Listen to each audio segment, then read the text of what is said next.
High. আজকে বিয়ের জন্য আমি শপিং করতে যাব। শেরওয়ানি কেনার প্ল্যান আছে, আরও কয়েকটা ওই পাঞ্জাবি টাইপের জিনিসপত্র কিনতে হবে। আর বাইকে করে বেরোবো, আমি আর তানিয়া যাব। অ্যান্ড 2টো নাগাদ প্ল্যান করেছি, বাট ফার্স্টে বাইকটা আনতে যেতে হবে। ওটা আমি তো জলপাইগুড়ি থেকে এসেছি হাওড়াতে, তো ওখানে ফুয়েলিং করতে হবে, তারপরে হাওয়া টাওয়া দিতে হবে। গ্যারেজেই পড়ে আছে আমার চেনাশোনা একজন মেকানিকের কাছে। তো চলো।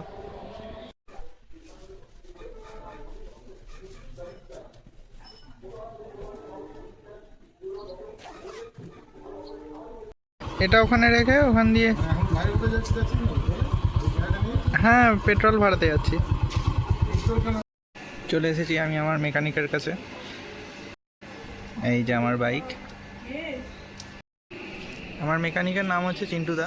এবার এই জন্য উনি স্পেশাল, বিকজ উনি আগে বাজাজে কাজ করতেন, তো বাজাজে না ইঞ্জিন বানাতেন।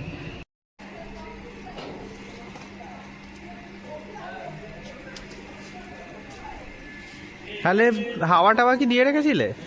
এর আগের বারেই আমি হাওয়া দিয়েছি, কালকেও চেক করি। ঠিক আছে, যেদিনকে বের করেছিলাম সেদিনকে চেক করি। ঠিক আছে। হ্যাঁ, ওই কবে নিয়ে নিস না শুধু সেদিনকে। হ্যাঁ তাহলে শুধু তেল ফলই হয়ে যাবে, তাই তো? তেলও বুঝতে পারছি না, মিটার উঠছে না। আরে হ্যাঁ, কি জ্বালা, মিটারটা যা করা আছে প্রবলেম। বলো তো, মেনে না রিজার্ভে দেখো তো। উল্টো করা, তার মানে রিজার্ভেই আছে, রিজার্ভে তুলতে হবে। হ্যাঁ হ্যাঁ, তো তখন যেটা বলছিলাম, চিন্টুদা হচ্ছে পুরো সেই বাজাজের ইঞ্জিন বানাতো, ঠিক আছে? এবারে ইঞ্জিন বানানোর জন্য এতটাই কনসেপচুয়ালি স্ট্রং গাড়ির প্রতি যে মানে hats off to him. He can make wonders, যে কোনো গাড়িকে, ডেড গাড়িকেও জ্যান্ত করে দিতে পারে। ওকে। অ্যান্ড আর একটা যেটা আমি প্রবলেম ফেস করছি, আমার বাইকে দেখলাম যে ফুয়েল প্রচুর আছে।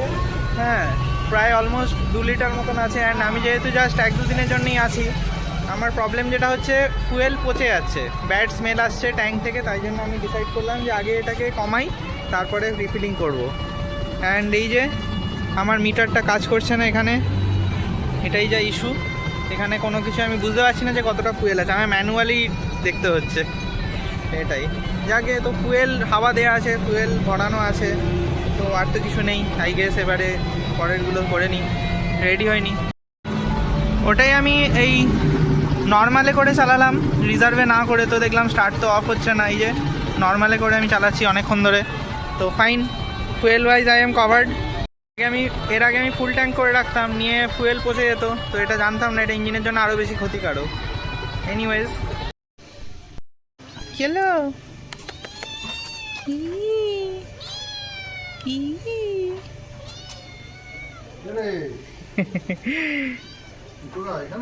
এই তো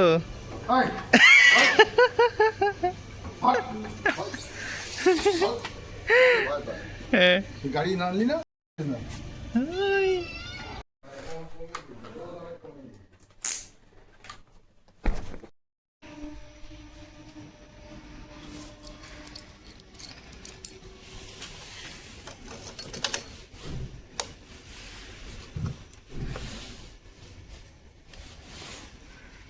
এই তো জ্বলেছে, বাহ।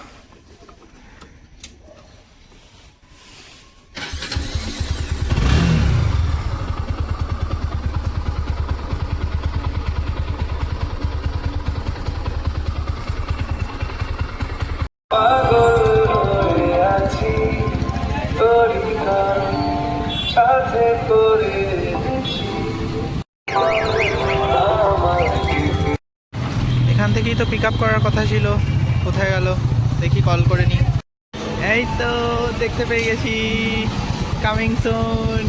আজাও আজাও,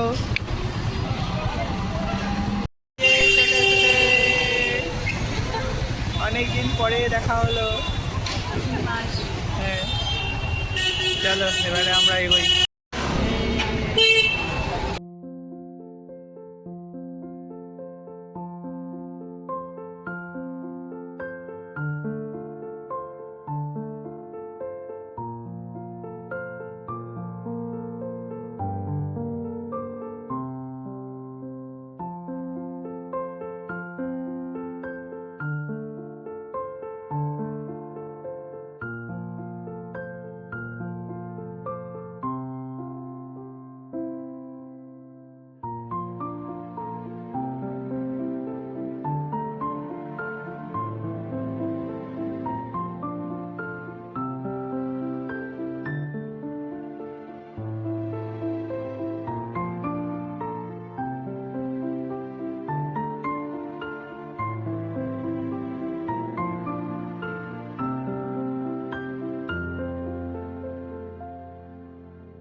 আমরা এখন চলে এসেছি, এইখানে আমরা যাচ্ছি।